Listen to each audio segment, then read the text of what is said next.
know I could do that, you know, and I was feeling trapped in a way, like I had to make it work. I don't want to get fired, but I didn't want him to continue. And so I was trying to split it down the middle by not being mean, but being clear that it was a no.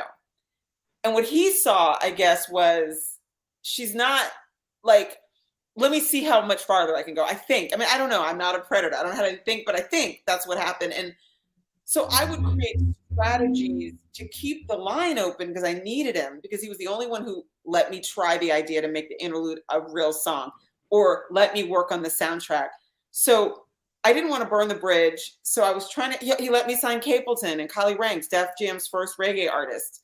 And so, I thought that he was getting the message that I was good at my job and was going to leave me alone. And I kind of let my guard down because the show soundtrack was doing so well. And I thought I leveled up out of that lane where he was doing that. He hadn't done it in a while.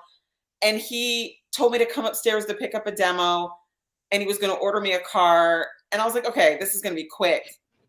And he'd never been like, I don't know. I just didn't know he was violent. I didn't know he was capable of that level of violence. And when I went upstairs to pick up the CD, which I now realized, I didn't even realize until 2017 when I read the stories of the other women in the article in the New York Times with me. I looked up in December 2017 and was like, oh shit, there was never a CD, was there? It wasn't until I read their stories that the light bulb went off 24 years later, that the CD that I was looking for, that he told me to come upstairs and get, when he went into another room, and I end up in his bedroom, because he doesn't say go to my bedroom. That would have been a red flag. He says, go down the hall, make a right in the last door, and then get the CD out of the CD tray. So I do that. I'm in his room, but I'm not really thinking about that. There's nothing in the tray. And I keep yelling the names of CDs on the shelf. And I'm thinking, this is weird that he can't just tell me the name. And then the next thing I know, he's, rolling up on me. He is naked wearing a condom. And it was a physical fight that I lost.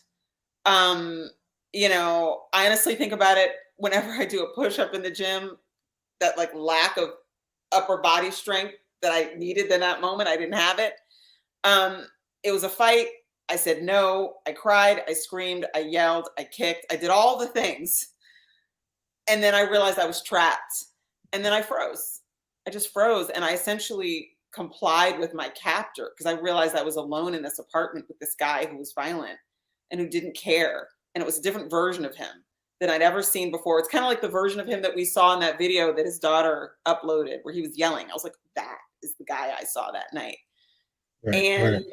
I just froze, because it sort of felt like this could get worse if I'm really, he actually said, stop fighting in a very cold voice.